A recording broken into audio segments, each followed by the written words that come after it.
Yo l'équipe, j'espère que vous allez bien. Pour ceux qui ne me connaissent pas, je m'appelle José, je parle de boxe, de préparation physique et de nutrition. Aujourd'hui, on va parler des commandements et des devoirs de l'arbitre. Pour ceux qui ne le savent pas ou qui ne sont pas vraiment familiarisés avec le milieu de la boxe, l'arbitre c'est la troisième personne qui se trouve dans le ring avec les boxeurs. Il est là pour garantir la sécurité et la santé des boxeurs tout au long du combat ainsi que le fair play. Il va veiller à ce que l'intégrité des boxeurs ne soit pas mise en danger et parfois il va devoir intervenir, il va devoir arrêter le combat. Donc si l'arbitre un jour arrête un boxeur, c'est qu'en fait son jugement personnel le pousse à dire qu'en fait c'est une situation qui le met en danger directement. Ça veut dire quoi? Ça veut dire que c'est une appréciation qui est personnelle, qui dépend de tel ou tel arbitre. Il y a des arbitres qui vont arrêter instinctivement directement le combat dès qu'ils voient qu'un boxeur se fait enchaîner. En général en amateur c'est beaucoup plus facile que l'arbitre arrête le combat s'il y a une situation qui est vraiment disproportionnée. En professionnel on va laisser un petit peu plus le bénéfice du doute au boxeur qui se fait enchaîner pour qu'il puisse revenir. C'est plus facile donc de voir un boxeur qui se fait arrêter en amateur s'il prend une série de coups qui est bien placée plutôt qu'en professionnel. Donc dans le combat, il y a une terminologie bien particulière que l'arbitre va utiliser. Il y a par exemple le terme box qui est utilisé simplement pour dire au boxeur de commencer le combat ou alors de reprendre un combat après une pause. Il y a le terme évidemment stop tout simplement pour dire au boxeur de s'arrêter de boxer. Il y a le terme break pour arrêter momentanément un combat lorsque notamment vous êtes dans un accrochage et que les deux boxeurs se neutralisent, que de toute façon le combat il va pas aller plus loin à partir de là. Et il y a le terme time pour ordonner au chronométreur d'arrêter de compter tout simplement et d'arrêter le combat, de le mettre sur pause. On fiche vraiment la situation à un instant T. Concrètement en application, par exemple, le terme box, ça suit un stop. Donc en général, quand il y a stop, l'arbitre dit stop, il arrête le combat. Ensuite, il fait soit sa remontrance, soit il donne ses indications au boxeur, et ensuite il dit box. Ensuite, le commandement break, il faut faire très attention, il faut être attentif à ça, parce que quand l'arbitre dit break, en fait, normalement, vous faites un pas de retrait et vous continuez à boxer tout de suite. Après un break, en fait, il n'y a pas besoin que l'arbitre dise directement box. En fait, vous pouvez continuer à boxer directement du moment que vous avez fait votre pas de retrait et vous revenez directement sur l'adversaire. Donc faites très attention à ça, parce que ceux qui ne sont pas aguerris à ce genre de terminologie, l'arbitre dit break, ils attendent peut-être que l'arbitre dise box, mais en fait non. Il faut pas attendre à ça parce que l'autre il va se jeter directement sur vous. Donc de toute façon, dans toutes les autres situations où c'est pas possible de dire break parce qu'il y a un boxeur qui est dans les cordes, donc ça va être impossible pour lui de faire un pas de retrait, etc. L'arbitre il va dire stop, il va replacer les deux boxeurs soit au centre du ring, soit en parallèle des cordes, et après il va dire box. En ce qui est du commandement stop, il va le dire soit en fin de round, soit en fin de combat, soit quand un des deux boxeurs a commis une faute. Une fois qu'il a délivré cet avertissement, il va reprendre le combat en disant box, et seulement à partir du moment où il dit box, vous pouvez boxer évidemment. C'est pas comme le break cette fois, là on est vraiment conditionné à ce que l'arbitre dise box pour reprendre le combat. Parfois entre le moment où l'arbitre dit stop et le moment où l'arbitre dit box, en fait il a pas forcément dit time et en fait le combat ne s'arrête théoriquement pas. Par contre, vous ne devez pas boxer évidemment tant qu'il vous a pas dit box. Ça veut dire tout simplement en fait que ça écourte la durée du round.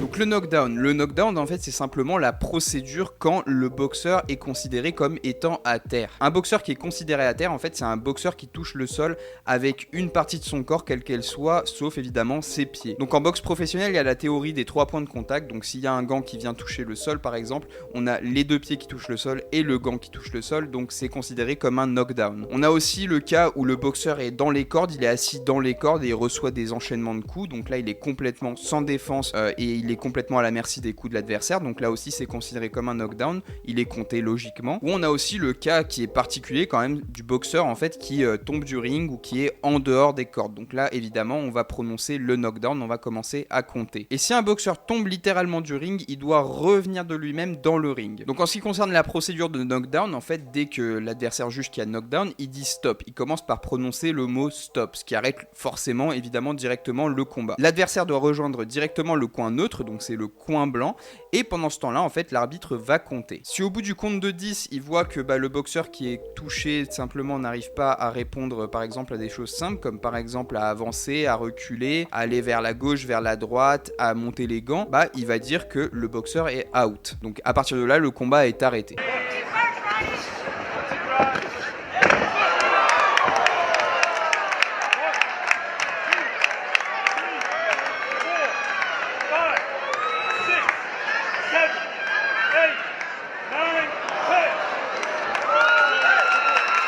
S'il juge que le boxeur il est au contraire il est apte en fait à reprendre le combat, ce qu'il va simplement dire c'est boxe, donc le combat va reprendre à partir de là. En boxe amateur, comme on veut vraiment protéger les boxeurs qui sont en général beaucoup plus jeunes que les professionnels et beaucoup moins aguerris, on va avoir plutôt tendance à prononcer le mot out dès qu'on voit que le boxeur se fait enchaîner trop. Là encore il y a une tolérance sur les knockdowns, par exemple vous allez pouvoir tomber plusieurs fois dans un combat ou dans un round, mais à partir d'un certain seuil en fait vous allez être déclaré out officiellement et sans possibilité d'appel. Donc je crois que pour les hommes en senior c'est 3 ou 4 dans le round, 3 knockdowns dans le round, et sur le combat je crois que c'est 7. Au-delà de ça vous êtes officiellement out. Mais ça c'est des règles qui sont vraiment dépendantes de la catégorie d'âge et du sexe. Sur le règlement on peut voir que pour les femmes c'est 3 knockdowns max dans le round, 4 dans le combat, et pour les hommes c'est 3 max dans le round et 7 dans le combat. Évidemment le knockdown qui fait suite à un coup irrégulier, par exemple derrière la tête ou alors dans les parties génitales, ne doit pas être comptabilisé, pas compté. Donc l'arbitre va donner beaucoup plus de temps au boxeur qui est par exemple touché dans les parties génitales, et il va vraiment lui permettre de récupérer, c'est pas qu'il va, c'est qu'il doit lui permettre de récupérer pour qu'il puisse reprendre le combat dans les meilleures conditions. Enfin, le dernier commandement c'est time. Donc comme on l'a vu, time ça arrête le temps, donc le chronométreur doit arrêter le temps, le défilement du temps,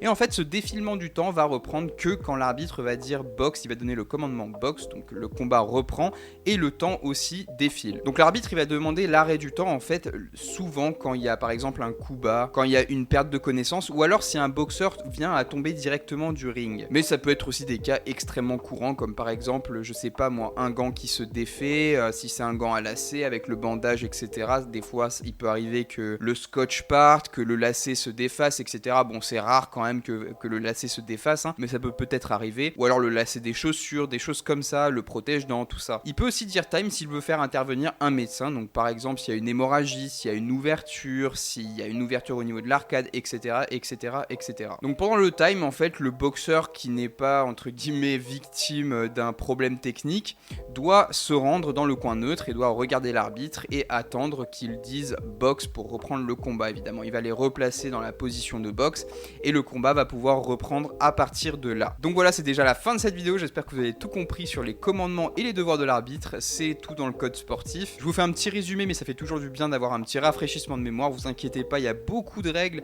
mais au final en fait, c'est extrêmement simple. Moi vraiment je m'étais jamais imprégné vraiment du code sportif avant de boxer et tout était bien clair. Je veux dire, à chaque fois que l'arbitre donne une directive, tout est clair, vous savez exactement quoi faire et comment le faire. De toute façon il suffit juste de faire preuve de fair play et de cordialité, donc il n'y a pas besoin d'aller chercher plus loin que ça, vous ne devez pas apprendre toutes les règles par cœur, l'arbitre vous dit extrêmement bien ce que vous devez faire. De toute façon tout est fait pour encadrer le combat et surtout encadrer la sécurité des boxeurs. Donc voilà, j'espère que la vidéo vous a plu, si c'est le cas n'oubliez pas de vous abonner et de mettre un petit pouce bleu, ça m'aide énormément et moi je vous retrouve tout de suite dans une prochaine vidéo. Tchuss.